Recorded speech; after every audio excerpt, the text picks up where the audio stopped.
Launcher intro. Isang matinding pasabog ang bumulaga sa publiko matapos maglabas ng ebidensya si Maharlika hinggil sa umano'y warrant of arrest laban kay Liza Marcos. Agad na kumalat sa social media ang naturang dokumento na nagdulot ng ingay at matinding usapin sa hanay ng mga mamamayan at maging sa larangan ng politika. Marami ang nagulat at nagtatanong kung totoo nga bang may kasong kinaharap si Liza Marcos sa ibang bansa. Reporter segment, ayon sa inilabas ni Maharlika, malinaw na nakasaad sa dokumento ang detalye ng kaso, kasama ang mga akusasyon na nag-ugat umano sa illegal na droga. Ilang netizens ang nagsabing napatunayan nito ang matagal nang isinasalaysay ng ilang kritiko tungkol sa madilim na ugnayan ng pamilya Marcos sa mga kontrobersya. Sa kabila nito, nananatiling tahimik ang kampo ni Liza Marcos at walang opisyal na pahayag mula sa Malacanang hinggil sa lumalabas na issue. And your closing, patuloy ang pag-usbong ng iba't ibang teorya at diskusyon online habang hinihintay ng publiko ang formal na kumpirmasyon mula sa mga otoridad. Kung mapatutunayang totoo ang warrant of arrest, posibleng magdulot ito ng malawakang epekto sa politika at imahe ng administrasyon. Sa ngayon, nananatiling bantay sarado ng taong bayan ang bawat kaganapan hinggil sa kontrobersyang ito. Ano ang paulit-ulit na ipinapaliwanag nitong si Senate President Pro Tempore Jinggoy Estrada sa lahat ng interview na pinapanood natin siya, no? Wala nang impeachment trial na mangyayari sa Senado. Susundin nila yung utos ng Korte Suprema na final and executory. Final na nga, di ba? Kaya hindi natin talaga malaman kung ano ang tumatakbo sa utak nitong mga congressman na to na magmo-motion for reconsider. Ano pang i-reconsider nitong mga maestrado natin? Unanimous ang decision, tapos final and executory pa, tapos magmo-motion kayo. Ano kayo, mga tanga? Rekta ho tayo dito, mga kababayan. Teka lang, ito ho, mga kababayan. Game. Teka, ito. Game. Sa papabalita, posibleng magsagawa ng motu proprio investigation si Senate Blue Ribbon Committee Chairman Senator Rodante Marcoleta patungkol po sa flood control projects kahit wala pang inihahaing resolusyon sa Senado hinggil dito. Posibleng matalakay ng senador ang inirereklamong palpak na serbisyo ng mga water concessionaire. Men Corvera sa balitang yan. Posibleng ang isyu ng umano'y anomalya sa mga flood control projects na ikinagalit ni Pangulong Bongbong Marcos ang unang iimbestigahan ng Senate Blue Ribbon Committee na pinamumunuan ni Senator Rodante Marcoleta. Yan ay ayon kay Senador Jinggoy Estrada. Sabi ni Estrada, maaari magsagawa ng motu proprio investigation si Marcoleta. Maliwanag na ho ba ngayon sa inyo, mga kababayan, kung bakit talagang pinipigilan nitong si Martin Romualdez na maging Senate President itong si Chis Escudero? Maliwanag na ho. Tayo ang tayo ho natin dyan. Ayaw ho natin mapalitan yang si Chis. Lalo na papalit yang si Soto.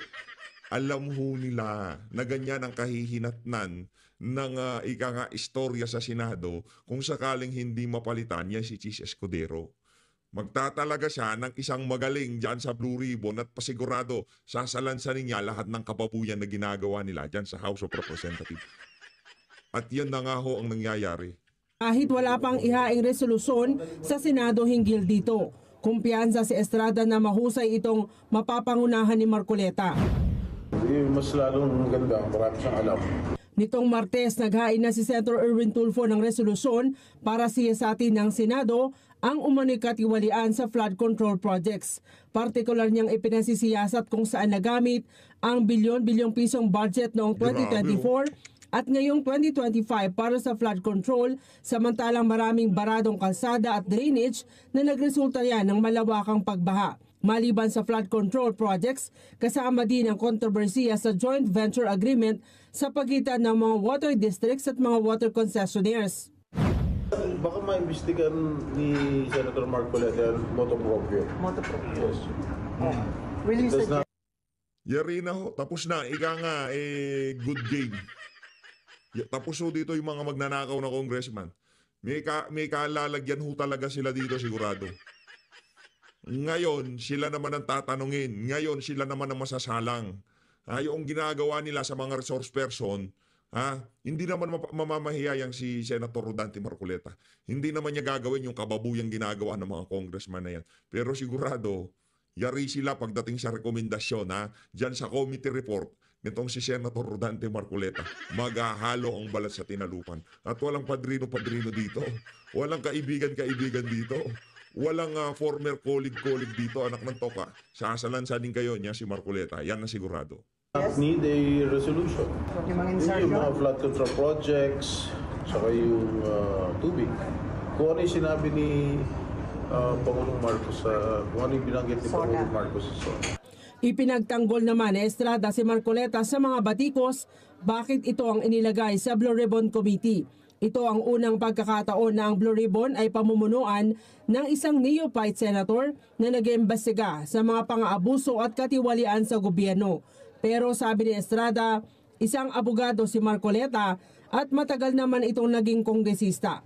Wala anyang ibang senador na humiling na pamunuan ng komite at iginit na walang naging kapalit ang pagbibigay ng Blue Ribbon Committee kay Marcoleta. Bukod dito, wala sa rules ng Senado na nagsasabing bawal na maging chairman ng makapangyarihang komite ang isang baguhang senador. Baka makatulong rin anya ang pagiging dating kongresista nito para madaling matukoy ang mga sinasabing kongresista na rumarakit umano bilang mga kontraktor. There's always a first time. And Senator Marcoleta is highly qualified to head that committee. He being a lawyer, tanggalin mo na yung opposition siya. Sa aking palagay, o sa aking palagay, is highly qualified. Is fair. With all due. Hindi naman ho ano yan. Di ba sinasabi ko na sa inyo?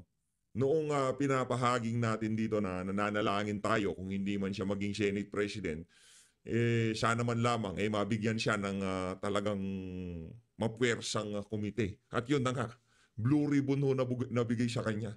Talagang marami yung sasalansanin niyang mama na yan. Walang gustong humawak. Kasi alam nila, wala silang tapang na kagaya ng tapang ni Rodante Marcoleta. Hindi ho nila kayang gawin yung mga ginagawa ni Rodante Marcoleta. Ika nga, marami pang kakaining bigas yung ibang mga senador dyan. Yung si Senator Jinggoy, di naman pwede yan. I mean, madunong naman sa batas, pero iba pa rin yung abogado ka. Hindi ka basta-basta mapapaikutan. Di ba?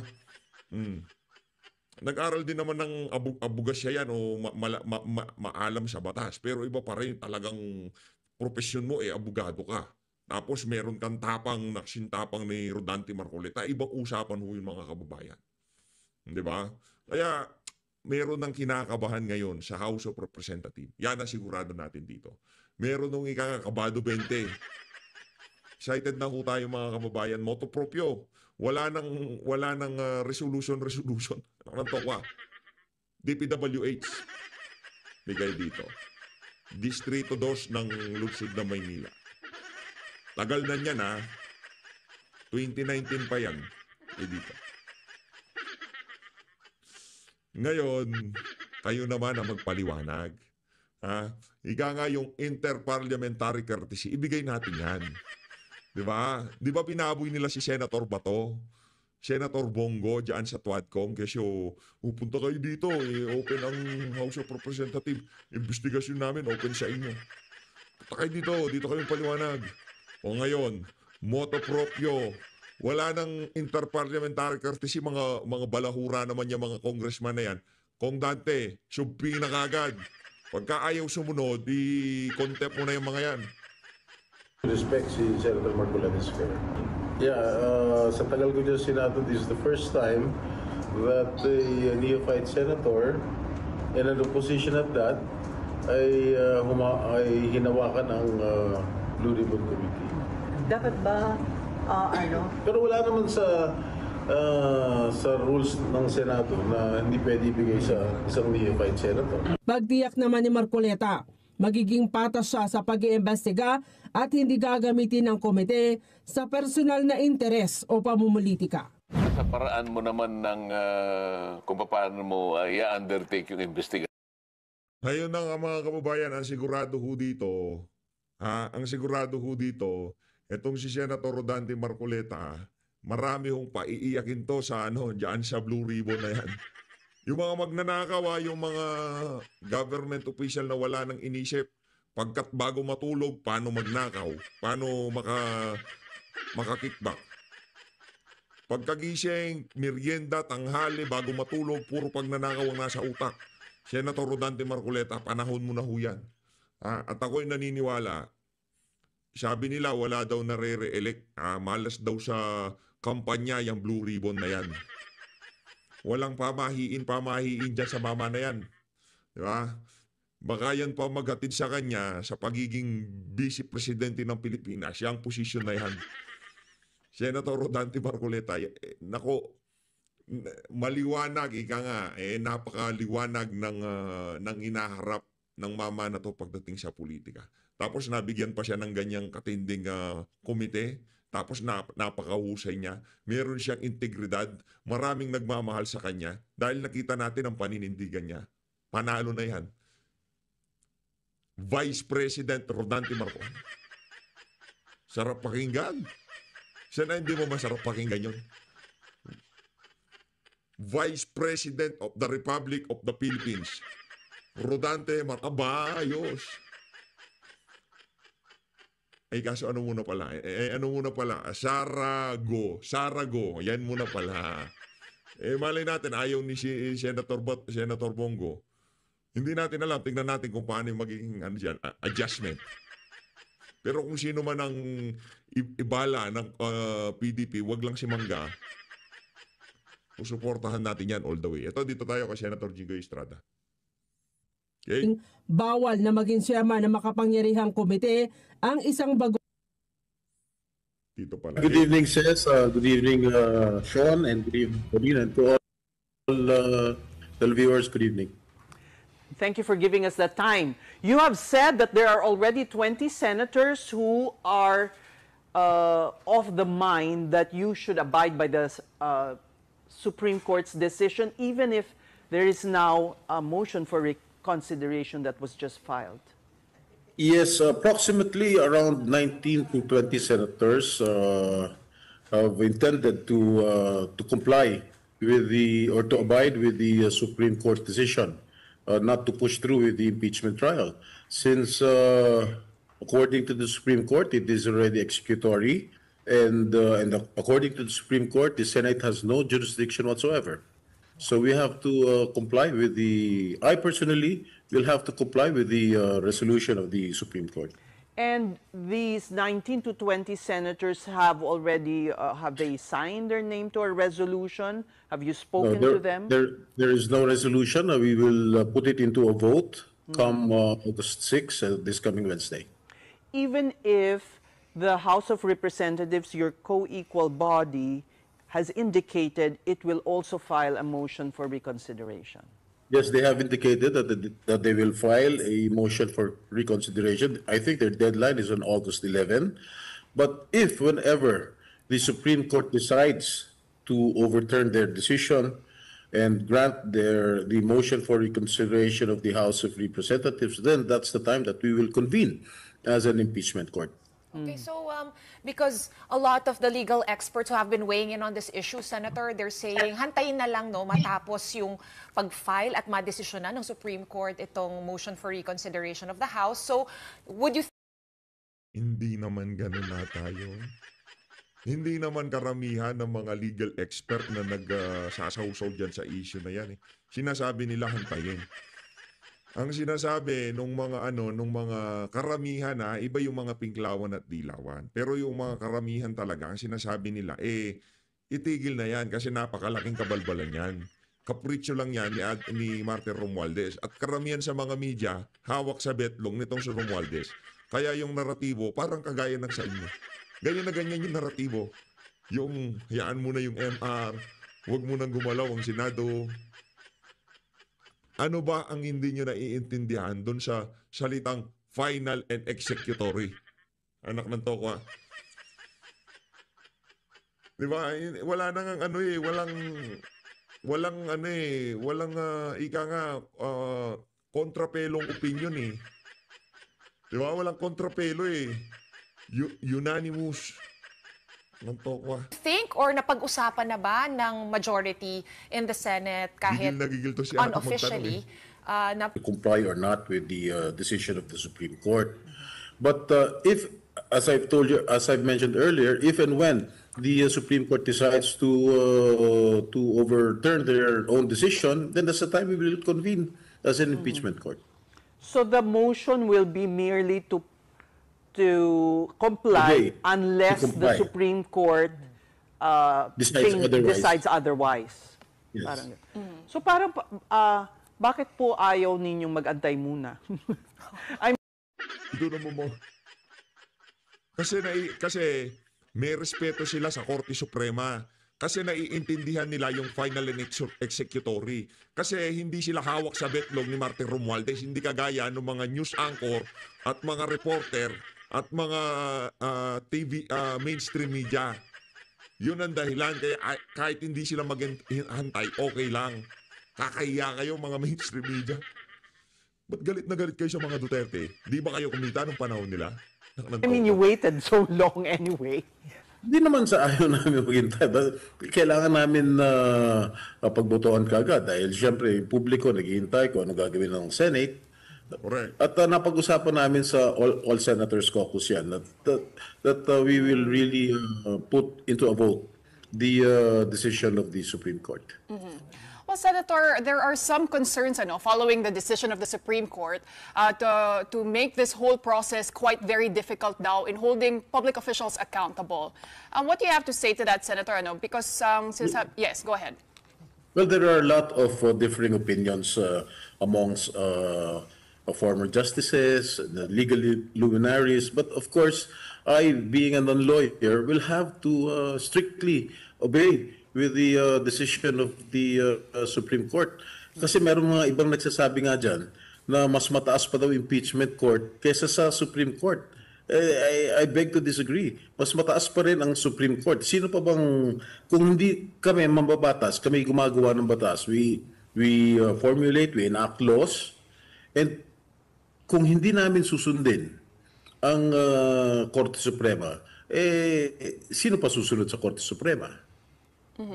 And one take here also, Senator, kasi is dapat daw prospective na lang itong ruling instead of retroactive, or it shouldn't apply to this current impeachment complaint because when it was initiated, when it was crafted, hindi pa yun yung set of rules or yung understanding nila, appreciation nila doon sa Constitution.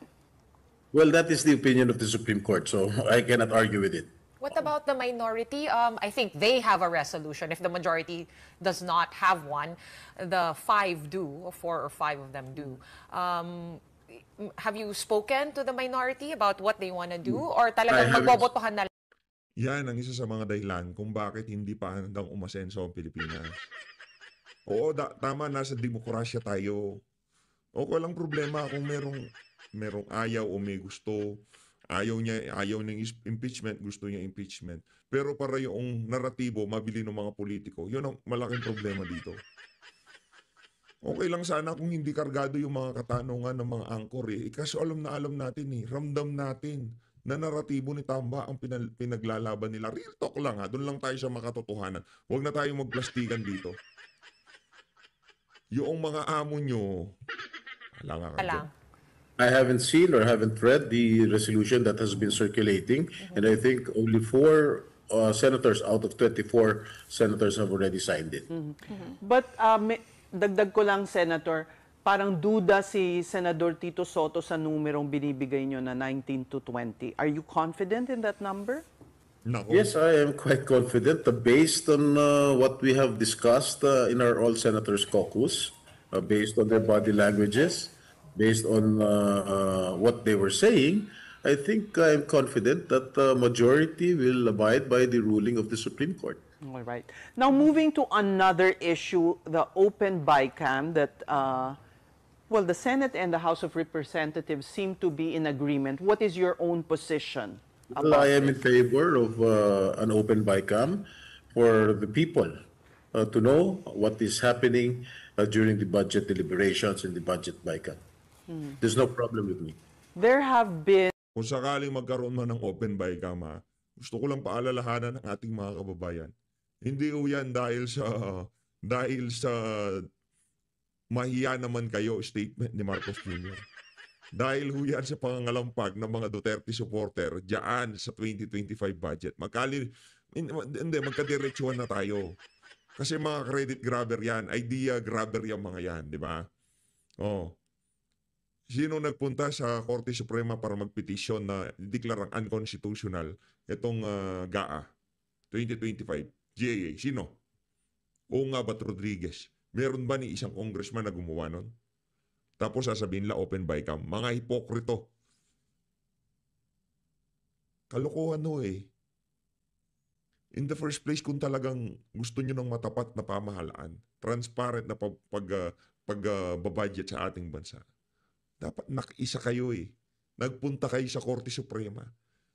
Pinakinggan nyo yung hinaing nitong mga individual na to na nagsasabi na merong ginawang kabulastugan yang si Martin Romualdez at ang kanyang mga aso dyan sa House of Representatives. Ganon ang delivery PH. Huwag mong masyadong bilisan. Ang bilis mong magsalita eh. Di ba? Huwag mong bilisan. Dapat yung medyo nagpo-post ng konti. Eh, hindi pwede eh. May lakad tayo eh.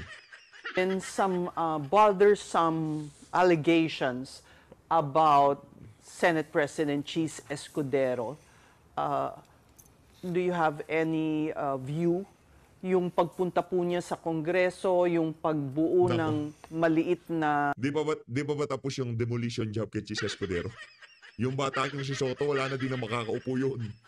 Blue Ribbon Committee na itong si Rodante Marcoleta, tumigil na kayo. Committee,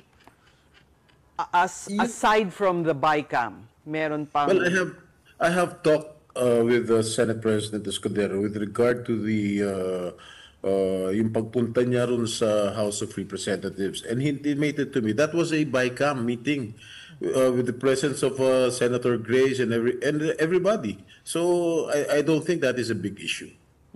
Would you agree with him that it may come from the House of Representatives? Kanya na po bang kalalim ang iringan sa dalawang legislative bodies na nagtatapunan ng putik, if I may put it that way?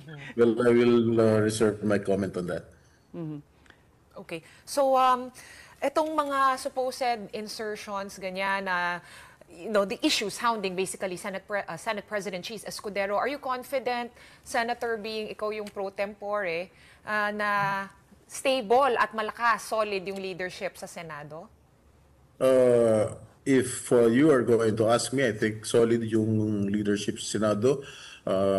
Super majority pa rin ang sumusuporta kay Senate President Cheese Escudero.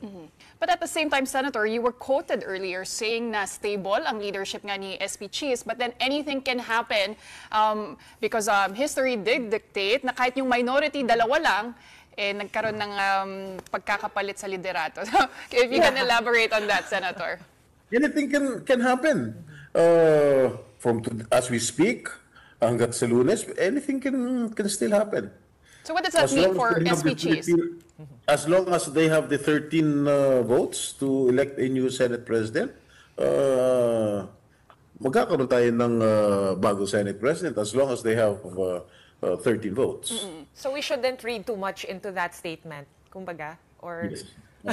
Well, for you to see it this early, Magandang balita ang hatid namin sa inyo ngayong araw. Sa pagtatapos ng aming balitaan, nagbigay kami ng mga mahalagang impormasyon. Maraming salamat sa pagtutok at pagsuporta sa aming programa. Huwag kalimutang manatili sa mga susunod na araw para sa mga bagong balita at mga kwento na dapat nating abangan. Mula sa Boses ng Masa, magandang araw, Pilipinas!